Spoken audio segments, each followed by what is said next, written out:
Welcome to the Educate a Girl podcast series. Educate a Girl has set the goal of providing 1,000 young women from 5 continents with scholarships in journalism and media training to strengthen women's voices in media and improve professional gender representation in the field. This series acts as an educational platform for students, professionals, and the recreational listener. Each podcast explores a topic in media and journalism featuring a special guest. Our speaker today is Emily Kennedy, a Canadian journalist and social media manager. Kennedy has worked as a community manager and web editor internationally. She has also advised national organizations on social media strategy. She is currently the web editor and director of social media for an international travel print magazine and the founding editor of an online music magazine. We began by discussing why social media is a useful tool for journalists. Journalists can use social media in a whole variety of ways, but first of all, if we think of journalism as a service to the public, then journalists need to evaluate what a community needs with an eye to how they can meet those needs. Through social media, they can find sources and stories, and they can really get a pulse of a community that may be separated geographically, but that comes together online. And so how can journalists use social media to find story ideas and sources? Journalists can use different social media channels in different ways to find story ideas, but on Twitter, for example, you can create lists of influencers and organizations on different topics and issues. You can also look at if there was a conference or a meeting around a certain topic, and if they were live tweeting it, you could watch the hashtag from that and look back in history what people were talking about, or even where people had questions or maybe concerns about it. You can also use Twitter Advanced Search and look at the emotions that people were tweeting out, which is really interesting, particularly if you're looking for people who are maybe complaining or people who are even happy about something. Once you've found a story idea, social media can also be useful for research and interview preparation. So what are some ways you can use social media for research? I think the best way to find sources is to put yourself in a source's shoes. So what would they be posting about? Then you can use, again, Twitter Advanced Search and just plug in the words and hashtags and mentions that they might use to talk about that topic. Also, if the story is based around a landmark, for example, like a fire or a crash, a protest, vandalism, or even something positive like public art, then you can use search for nearby tweets, or you can also research Instagram photos with that geotag. Another thing you can do is look for check-ins on Foursquare to see if a key person maybe frequents an office, a gym, or a restaurant. These are places that might offer more insight. For example, one time I needed to find a source's place of work, their office address, to find the phone number where I could reach them, and I found them online, and I found that they were every day between 8 and 5 checking in at Foursquare at a particular office, and then just through looking up that address, you can then find the phone number, and it's, of course, I think still considered more professional to reach people by phone than it is to bother them in the public space that is social media. So that's kind of a unique workaround when you're trying to find a source. So you can kind of think of the details and work backwards. Think about who you want to find and what you want to ask them about and search for those keywords in order to find more sources and more information. Yeah, you can definitely reverse engineering social media is the way to go. I think people forget just how much we willingly put out on the internet, particularly through social channels, and that's both a good thing and a bad thing. Certainly be aware of privacy, but once you start pulling at a thread, you'll find that a whole sweater can unravel. What should journalists keep in mind when sharing their stories on social media, and what are some useful tips journalists can use to make sure their stories are seen online? So the biggest thing you can keep in mind is always ask yourself why before you ever post anything online. Both why do you want to share this? Who are you hoping to reach? What audience? Are you looking for a retweet by a particular influencer? Why is the biggest question you could ask. This answer will determine which social channel you post it to, what hashtags you use, the tone you use, any handles that you include. And it's important to note also that sometimes you may not want to mention someone overtly, like a business or a politician. So remember that most social channels like Facebook and Twitter, you can now just search any words. They don't have to be hashtagged to be searched. So you don't actually need to use the @ symbol or hashtags unless you actually want that user to be alerted to your post. Probably the biggest thing to keep in mind, or the biggest tip to make sure that your story is seen, is to research before you post. Research people's handles. Make sure you get the correct ones. I've definitely accidentally used people's wrong handles, and there's a lot of imposters out there. Also, research preferred hashtags. Sometimes organizations or conferences or celebrities have got hashtags that they're particularly trying to promote. And the biggest one is look at your spelling before you actually hit send. Sometimes it's a hard thing to go back and reread something that you're just trying to get out there on the fly, but you'll regret it if you have this beautiful tweet and you have just accidentally misspelled a key person's name. What do you think are some of the common mistakes people make on social media?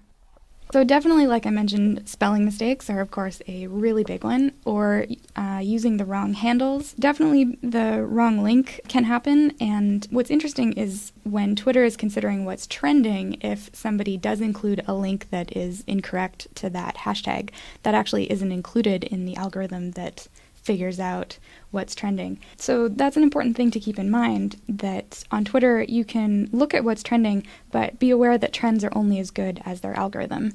And sometimes the algorithm doesn't include things like retweets or tweets with the wrong link, or even tweets that just look like they're spam or phishing.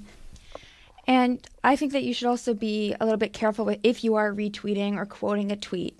Is there anything you want to say about modifying tweets, or what happens when you share another tweet?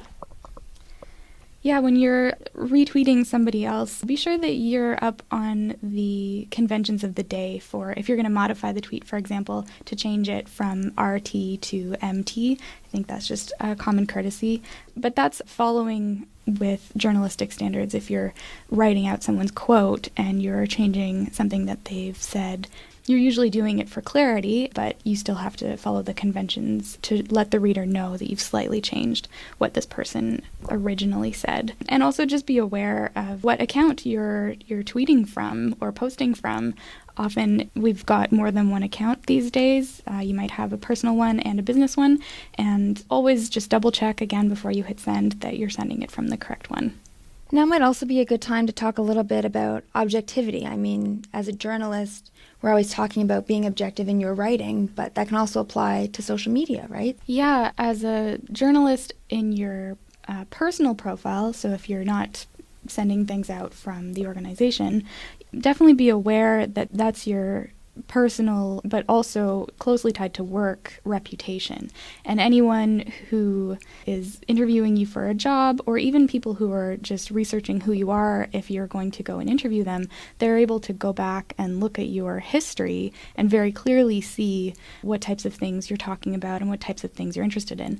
On the flip side, that can be positive, especially if you're a journalist who's just starting out, because you can kind of carve a niche for yourself and be known as an expert in a particular field by perhaps retweeting influencers or organizations that are talking about the subject area that you want to cover more of, or even just engaging in conversations with other people. That's one of the great things about social media, is you can so easily have conversations with people all over the world and have access even to people of senior level that you can talk to and ask their opinion, but also offer your own opinion. But definitely be aware that it's going to be out there forever. How do tools like Twitter and Facebook differ for journalistic purposes? So Twitter and Facebook are very different. For one thing, Twitter is more public, although the feed kind of comes and goes almost in a more human way. Like the tweets that you see are up there almost for just as long as if you were, at a cocktail party and someone was talking to you. That conversation exists in the moment and then it's gone and you're on to the next conversation. Whereas Facebook is more of a personal network. People have got friends lists, and every post has got a comment trail attached to it. So in terms of how that affects journalists using these platforms, Twitter, you might see more rumors. It's there and then it's gone. Whereas Facebook, because it's more of a personal network and there's a comment trail attached to every post, you'll see fewer rumors, and you'll also see people interacting with people who are closer to their network, whereas on Twitter you might be interacting with people who you've never met before and people who aren't actually friends with you. So the other way that shakes out is that the way that Twitter and Facebook filter your newsfeed. So Twitter basically just doesn't filter it at all, whereas Facebook does filter it very heavily. Facebook is kind of experiencing an issue of increased users, an increased number of pages, but the same hours in a day. So they're having to filter your newsfeed just because you wouldn't be able to see everything that's posted otherwise. But because you don't see everything that's posted by everyone you follow or like, the organic reach for pages goes way down. Of course, some pages they go around this by paying for promotion, but a journalist is usually you're posting from a personal page, and they're not filtering personal pages as much as organization pages. So if you're posting something to Facebook on your personal page, you're actually probably going to get some pretty good organic reach on it. So journalists should definitely be using Facebook to post their stories and to interact with other people on their personal page. But again, going back to the issue of be aware of what you're putting out there, because it may be your personal page, but people can see it and look back on your history. And what do you think are the most important things a journalist should remember when using social media, kind of to sum up what we've been talking about? Going back to just that what's trending on social media, that's determined by a computer algorithm.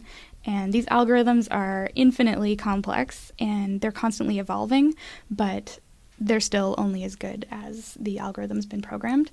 Also, just keep in mind that you're still professional even if you're using your private handles to promote things. I also often suggest to people, because you're having to be professional on so many social networks, maybe just keeping one that is private so that you can post those silly pictures or pictures of your dog. It's a good idea to keep just one for yourself so that you can get that out there and out of your system. So there's definitely lots to keep in mind when you're thinking about using social media as a journalistic platform. Yeah, you should definitely keep in mind that you'll want to always be thinking outside the box. You can look at different consulting firms' reports on the best number of hashtags to use to get engagement, or the best times of day to post things, or that it's better to write out the word retweet rather than to use the word RT. But the truth is, by the time that they've reported on these trends, they're probably, yesterday's news. So you always want to be trying to stay ahead of the curve, being creative with how you post stories, even coming up with creative ways to use different social media platforms. There's a journalist in the States named Connie Schultz. Her Facebook page is a really great example of how a journalist can just show a community the journalistic ethics and principles and how they can be a moderator of conversation beyond just being someone who can be objective and interview people and tell a story. So there's lots of really interesting creative ways that journalists are using all of these different platforms, and as new ones crop up, they're continually finding new ways to use them. Every day there's something new, but how you use it in your profession or the beat that you're covering is completely up to you. And I think the last thing we should talk about is accuracy, because we're told so often in journalism, don't just be the first person to report it. Make sure that it's accurate before you send it out there. And I think that applies so much to this more than anything else we've ever really used before. I mean, we talk about it with print and with TV, about how being first is never the most important thing. Being accurate is the most important thing. We talked about it a little bit when we were talking about using the right Twitter handles and things like that. But I think it could also apply to if you're live tweeting or if you're covering something like a fire or someone's being rushed to hospital. You don't want to be the person to tweet out that there's a death if they're still in surgery or something like that, right?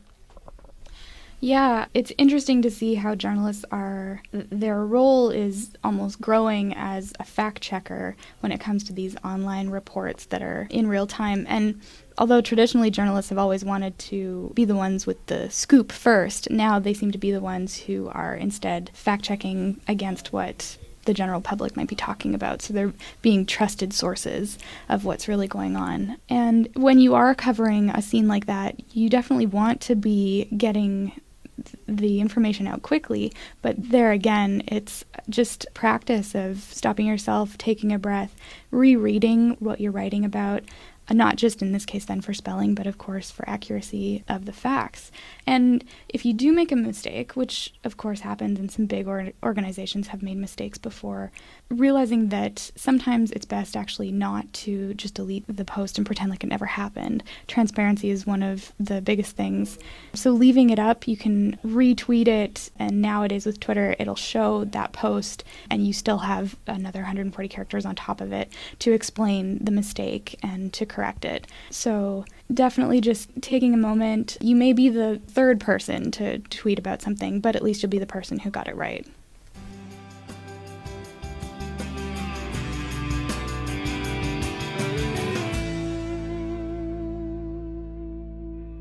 Thank you for listening to the Educate a Girl podcast series. To learn more about Educate a Girl, visit our Facebook page.